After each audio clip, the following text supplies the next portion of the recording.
Welcome to the natural part of the cavern.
Welcome to the grand finale room.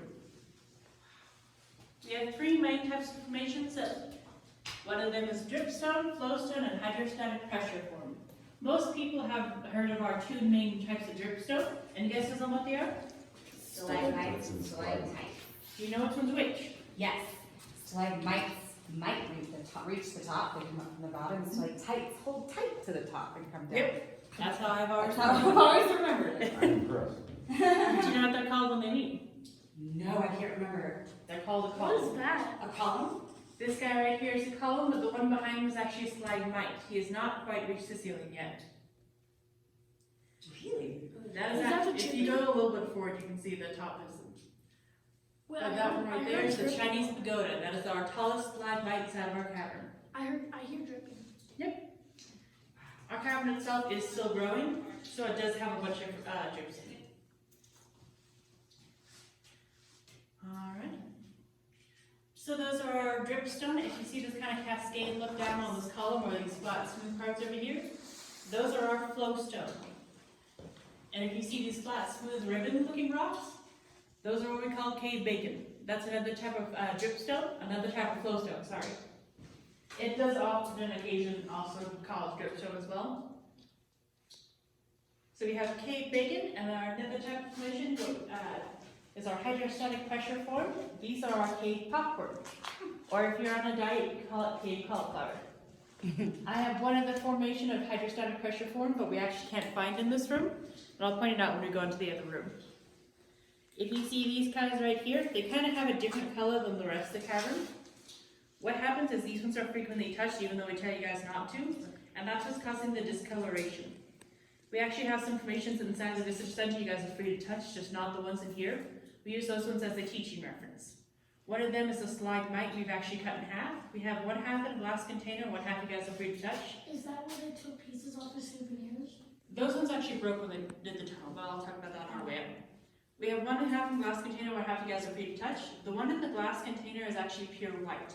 The one you guys are free to touch has turned black and has started to erode. That's what touching it with your hands do. Any questions on that? Alright. So if you see this guy, big guy right here, you can actually see the rings of the formations inside of it. We can actually tell what kind of water it got the most in the time that it was getting water. It still has water in it. It does. It is still growing. The white one is snow mold, the brown one is rainwater. That little white bump in the middle is actually regrowth that has happened since it was broken. I'll talk about the broken formations on our way out a little bit more. Do you guys have any questions? We're coming back through this, right? Yeah. I'm gonna take my pictures so we can come back. I saw it, son. Stop. If you see these stairs right here, those are the natural travertine stairs CCC made. Each step took 6 hours per step to carve. They're all done with a hammer and a chisel, and there's over 600 natural travertine stairs inside our cavern. That is a lot of stairs, and that is a lot of hours. So I do not blame them for wanting to explore more than anything else. I get to sneak over to the stairs. Wait, would you go upstairs? I'm gonna, you guys can follow after me, but yes.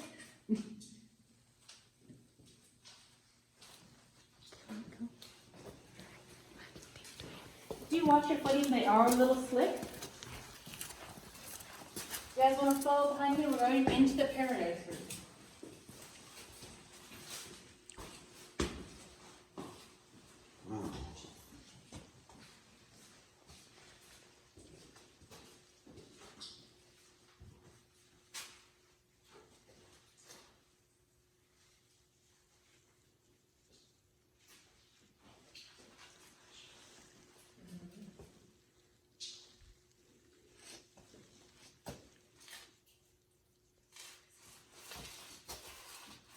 If you guys want to gather over into this room, we'll have a minute to take photos later.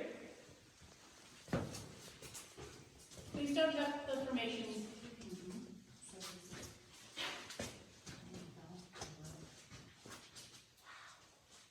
You guys want to come gather over here for me?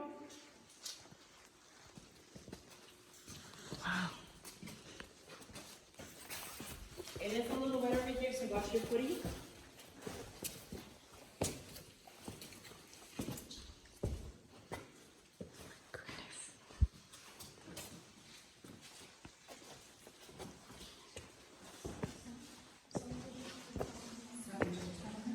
You got a cake case. Feel free to gather anyone on the platform, just watch these baby stalagmites, they like to try to trick you. This looks like ice. It definitely is as slick as ice some days. That is flowstone. You guys want to gather on the platform? Just watch the baby stalagmites, they like to trick you. This column right here is Atlas. Atlas is our largest, most decorated column. He has every type of formation I've talked about somewhere on his body, including one I haven't talked about yet. If you see these kind of pokey looking formations, those are helictites. They are other type of hydrostatic pressure formed. Hydrostatic pressure is a fancy word to say water is pushing on water. And what happens is it gets too much pressure and it causes it to burst, which causes cave popcorn, or it causes it to bend in weird ways, which causes helictites. You can also call them cave thorns, cave antlers. I've heard people call them cave fingers before, which I hate. One funny thing about Atlas, though, is if you're by that rail on the very far left of the rail where the last one is, if you look at the bottom, there's actually a hole down there. Atlas is actually partially hollow. We don't quite know why he is or what caused him to do that. It's one of our cave mysteries, but that's one tunnel we have explored. Any questions? All right. So all of our formations are formed by calcite, which is naturally white in color. The rock itself is limestone, and what happens is when we get rainwater and stuff, we get carbonic acid. Carbonic acid sounds scary, but you've all had it before at least once in your lifetime. Has anyone had a pop lately or a carbonated drink? Then you've had carbonic acid. That's what causes the bubbles in your drink. So carbonic acid is what is the weakest acid we have, but limestone is a very weak rock. So what happens is the carbonic acid starts to eat away at the rock, and it goes through cracks and crevices, and eventually finds open areas like this room, and it causes all the minerals that's gathered since then to get deposited where it was at. And what's deposited on making before. Why is that one like really smooth? I'll talk about that one later. If you see this column right here, this is our half and half column. I like to say there's chocolate and vanilla, and I like to say that because Timmy up here is eating his chocolate ice cream, and he's not eating it quite fast enough, so it's dripping down the side of the formation. We try to have a certain talking to him, but he won't come down here. In reality, up above Timmy, there's an iron deposit, and it's causing iron dioxide to drip down the side of the formation, otherwise known as rust, and that's what's coloring the formation itself. All formations are naturally white in color unless there's another mineral presence. And then it doesn't take many other presence of a mineral to change the color quite drastically. In this whole column, we have maybe 1% rust, just giving it its dark brown color. Any questions on that? All right. So when you go inside of a cavern or cave, a lot of your senses actually gets disrupted. Most of them have to do with your depth perception and your sense of direction. How far it is from here? Oh. 50 feet. 50 feet? I think it's 150 feet. 150? Any other guesses? The candlestick is 6 feet tall and 62 feet away from us. One reason it's hard to tell how tall or how far things are inside of our cavern or cave is because you have no natural reference points. Astronauts actually use caverns and caves to train to go to alien planets because this is the closest you can get to an alien planet without leaving Earth. If I was to take, say, your refrigerator and stick over by that candlestick, do you think you'd be able to tell me how tall and how far it is better? That's because I've given you natural reference point for your brain. Not so much for the cavern itself, nor am I going to carry your heavy refrigerator over there. Come on. As I've asked, like, there's a bunch of bumps. I know I would trip. Maybe one of those little ones. Another thing that gets disrupted inside of a cavern is your sense of direction. Can anyone tell me where north is? I don't know where north is when we were outside the cave. That way? Back that way? Any other guesses? Well, you're all within 360 degrees. North is over here. We can tell which way north is because this plain boring wall on the far side. We can actually find this wall outside and measure how much tilt and slant it has, and we can use this as a reference point.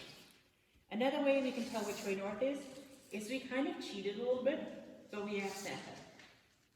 This is the North Pole column, and that's Santa right up here. If you see his big old bushy beard.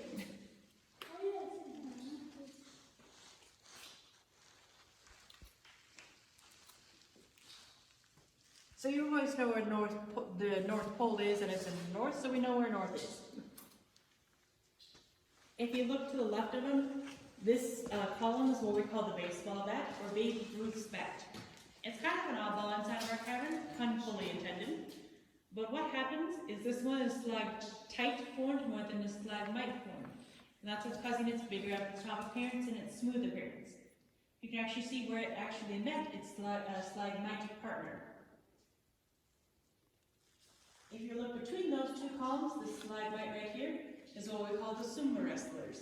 It looks like two people sumo wrestling on top of them. We don't quite know who's winning. They probably never will, but they're there.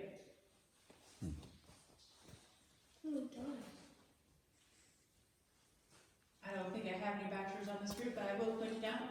This over here is the bachelor's kitchen. You can see the dishes stacked high, and on top of that, this is the silverware. The silverware is actually broken parts of the ceiling that are fused to Atlas's body.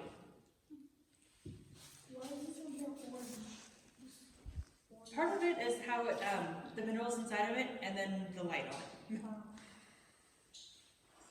So if you remember how I said Dan Morrison's tours actually took information home as souvenirs? Well, Dan Morrison never actually got down here. His tours didn't get past the brown waterfall room, which is above us and to the left. This room itself wasn't discovered until the CCC came by. More specifically, it came by a week after the CCC said no more exploring. Well, there was 4 guys in the brown waterfall room, and they were making stairs, and they eventually got very bored and very tired. So they started exploring a little bit, and they found a hole they had never been inside of. That hole is what we call RK1. When you're in RK1, you'll be laying down on your stomach with a ball pressed up on your stomach and your back and your arms put up like this. Point yourself up with your fingertips and your toes, because you can't bend your arms or your legs. I don't like RK1. And it gets worse. When you get out of that tunnel, you get dropped off onto a goat's walk. So you have a platform that's maybe this big that you had to get out of that hole onto that platform without falling off a cliff. Those guys got out of there, and then they actually got dropped off the backside of Atlas, which is a bunch of flowstone. Flowstone is very slick and very smooth. So eventually those 4 guys got into this room and they started exploring. After a little bit of a while of exploring, they said, "This room is amazing. We have to have it on the tour." And all the other guys paled when that guy said it, because they realized if we had had this room on the tour, someone would have to tell the boss it existed first. And I don't know about you, but I don't want to tell the boss it existed after he said no more exploring. So eventually they picked the short man out, and he had to go tell the boss, and he's like, "Hey, boss man, so Ray Kelly found this really cool room, and he showed us how to get there. But Ray Kelly found it, not me. I know what you're talking about, wasn't me? If you remember how I said that tunnel was RK1, that stands for Ray Kelly 1. That is one of the tunnels Ray Kelly is credited with finding, but one fun fact about Ray Kelly is he never actually existed. Ray Kelly was the CCC scapegoat. Whenever something happened in the camp, like a tool went missing and a job didn't get done, it was Ray Kelly's fault. You'd think after a while the boss would want to talk to this guy, but apparently he could never find him. So eventually they took their boss down here, and they also decided they had to have this room on the tour. And they decided it was too hard to actually get out of this room by going up the way they came from, so they made the exit tunnel. And when they made the exit tunnel, they blasted outwards, inwards. And if you know anything about dynamite, it carries debris when you blast things. Anyone see where I'm going with this? Yeah, it destroyed it. It did, but it didn't actually do as much damage as it probably would have if they didn't think about that. These are the organ pipes formations. And if you can see these bottom ones, you can actually see they've regrown since then. If you go to any other room inside of our cavern, it takes roughly 100 to 500 years to grow 1 cubic inch. Wow. Our cavern itself is estimated to be about 5 billion years old. What? 5 billion? 5 billion. Whoa. And that is with an active water source, completely active all the time. When were they discovered? What year? 1892 is when it was discovered. The first tours didn't start until 1901. We know exactly when those formations itself were broken, so you know how much regrowth has happened since then. This room is our most active room inside of our cavern. It is our most active because of the amount of water this room gets, so also because of the amount of growth this room gets. This room has a growth rate around 10 to 20 years per cubic inch. That's a very stark difference. That's because this room is at the bottom of a V-shaped, and it's getting all the water above here is getting funneled down here, and that's causing a stark difference in growth because it has more water. Yeah. Technically, I'm not going to, but if I were to go touch a part of the cave that no one has, I would touch like the oldest thing in the world, basically one of the oldest things in the world. Before anyone else. Well, I guess you could see it like that. If you touched it, you're not going to. Yeah. You think there were some bugs that There are actually bugs that live in here. We have a couple different spiders. We have some cave mites. We also have bats and pack rats. What do the bats eat? Whatever bugs are in here? Usually they fly out of the cavern itself to go eat, and they go eat the mosquitoes and stuff outside. They can actually eat about 1,000 mosquitoes per night. Good for them. I was like, I hate mosquitoes, and I Keep love them it. around. where the packets hide? In locals. Tunnels, crevices. They don't really have a lot of sight, so they navigate a lot by sound. So anywhere where it's dark and damp. Any other questions? All right. Has anyone been to New York? Yes. You might recognize this one then. This is what we call the Empire State Building, and that's Lady Liberty at the top. If I'm doing a tour around the world, over here is the Leaning Tower of Pisa. If you're a fan of Bigfoot, you can say it's Bigfoot's foot as well, because that's his heel and that's his big toe at the front. Oh! So, One other thing that the CCC did when they were down here was they figured out what cave darkness does. Cave darkness really isn't all that good for you. And more precisely, one of the CCC figured it out. His name was Ralph Kearney. He wasn't very rich man, nor was any of the CCC, or they wouldn't have been here. But his plan to get rich quick was to sneak inside the cavern at night, go into what we call the snow room. The snow room is a giant bug. Does anyone know what a bug is? B-E-G. and that like a kind of vacuum or like super like different pressure. Nope. A bug is an inside geode. We have a room inside of our cavern that is full of quartz crystals and dogtooth spar crystals. And we call it the snow room. He was going to sneak inside that room, steal a bunch of crystals, and sell them in Whitehall. But when he went inside of our cavern, he had one flashlight and a book of matches. Anyone see what's wrong with that photo? If you haven't, yep. If you haven't checked your battery flashlight in a while, I do recommend it because it's probably not going to last very long. And your batteries are going to last even less. So when he got inside of our cavern, he got into the brown waterfall room when his flashlight went out. So he now has 10 matches to get out of the cavern. He did not make it on 10 matches. He actually got into the room above us, which is the cathedral room, when he watched his last match flicker out. So now he's in cave darkness. If you're in cave darkness for 1 hour, you'll start to see things. They kind of look like ants made of light going past your vision. If you're in cave darkness for 2 hours, you start to hear things. If you're in cave darkness for 3 hours, you will start to lose your sense of spatial awareness. He was inside of our cavern for a little over 2 days. He was not doing too well when they found him. Close to it, pretty much. When they found him, he was curled up in the fetal position, but he thought he was laying against a column. That's that spatial awareness. He thought he was standing up, but he was laying on the floor. Spatial awareness is very important for you to have, especially in the cave.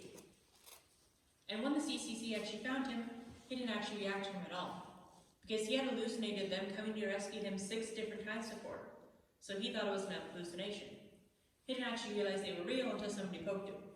And then he realized they were real, and he's like, get me out of here. They digged him outside the cavern. He had some minor problems, like he was talking to himself a lot, and he couldn't see color for a week, and he had some minor mental problems besides that. Other than that, he was fine. Ish. He lived. That's a lot to ask for after being in a cave in darkness for 2 days. Any questions on that?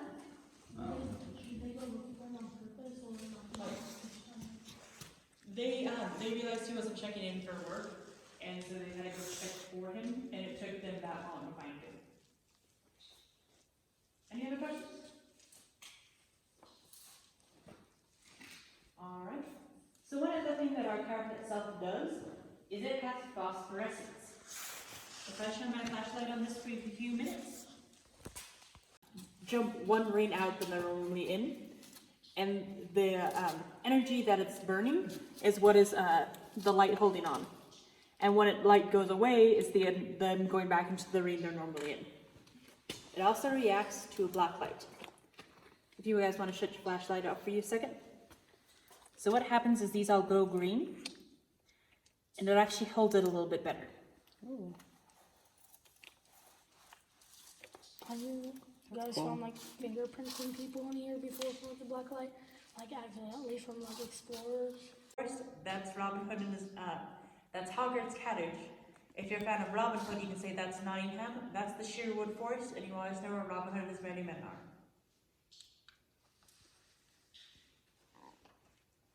Do you guys have any questions? Alright. So I normally don't show this to every group, but I do have a small enough room to do it. We actually have a fossilized cat rat in this. If you look between these two, you can see those bones on the floor, and that's the fossilized cat rat. You guys want to head into the room you're in when you're done? That's just broken bread that's in.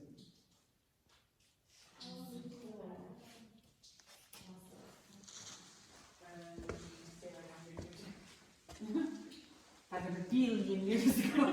Don't think that long. That's crazy. I'm just gonna take a picture How of big it. are that rats? They're just like that big. Sorry. I'd say about that. Not long with not including their tail. You want to head up that route? Yeah. Jeez. So they're bigger than normal rats. Ooh, look at that pile of water. It's not, well, it's a, You guys want to head into the room when you're done? This is the fossilized cat rat.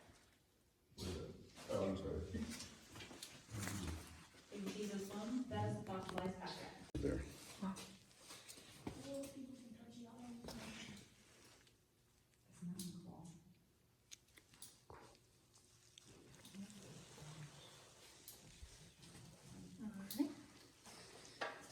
Do you guys want to head back into the other room when you're done?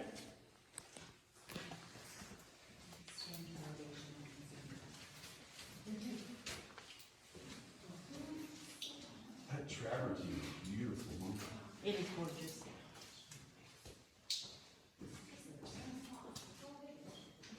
This one doesn't have a name, but I always think the part right here looks kind of like a Russian doll with the dreads. Babushka. You want to head out to the other room? Thank you.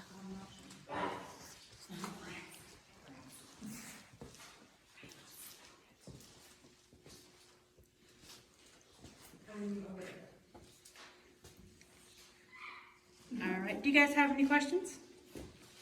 All right, so when the CCC was here, when they made the exit tunnel, they blasted outwards, inwards, and they used 6 things of dynamite every 2 to 4 feet. Limestone is a very soft rock, so they didn't have to use too much. You imagine how much they'd have to use for something like granite. Granite is one of very hard. Oh. That's why I tell you guys, watch your feet. We're lucky to throw We're not this door, yeah. That's when you guys raise you up my back and go, hey, my tour guide passed out. So they blasted every 2 to 4 feet with 6 things of dynamite. It took them 18 months to... dynamite? 6 pieces of dynamite. Okay. It took them 18 months to blast it. When they blasted it, they got somewhere back there and went, what about the wall? And all the other guys went, oh. So their plan to save a lot of our formations was hike down some old mattresses, some hay bales, and some tires down from the top of the cavern. And they all got down here and they stranded against this wall, and it worked fairly well. More than I would give them credit for. Their main downfall was they didn't build high enough. This is the main part that broke off and broke most of the formations in this room and the other one. A mile and 3/4 of a way, and they had to do it with tight turns that I had to get as low as this for. That was a hard walk. Any questions on that? Between this wall and that column is the Lady of the Cave. She has a crown on top of her head, her face is covered in a veil, and she has her hands raised in prayer. She is my favorite formation inside of our cavern. If you don't see her, you'll have to come a little bit more to the left side. Wow, that is so cool. You know, birdie. She kind of blue. A little bit. Does everyone get to see her? That's where Yeah, Mom is gonna love that. Oh, she's Catholic. She is. You guys- Of course she is. She goes to church. It does, it totally looks like Mary. Wait, I'm on the That's wrong really one. cool. You said that's your favorite? It is. That is really neat. It's my favorite formation. My favorite room is the snow room. Do you get to see the snow room or the other two room where you have to hike really? Nope, you only get to see the snow room if you're a tour guide. Well, Oh, water just hit my head. you're attractive. That's kind of a cool little situation. There's like that one browner, it's stuck to the top of the Did you guys get to see picture of That's us? the cavern for the ants. Right there. The ants. Yeah, it's a cavern for the ants. More, it's the cavern for the bunny. There's a If bunny. you see this little rock that Oh, jumps out, yeah. that is the bunny, and up above it is the coyote. I don't see it there. If you see Eyes those here. 2 little dots, that's his eyes, and then his nose goes down. I The coyote requires a little bit more imagination than the bunny, because the bunny looks like a bunny. Ah. Ew. The coyote actually looks like a person's face. Alright, if anyone's done taking photos, you want to meet into the tunnel on the right-hand side for me? Very nice. man. I don't like those stairs and stones. Oh, they are gorgeous. No, just picture. That's how straight the tunnel is.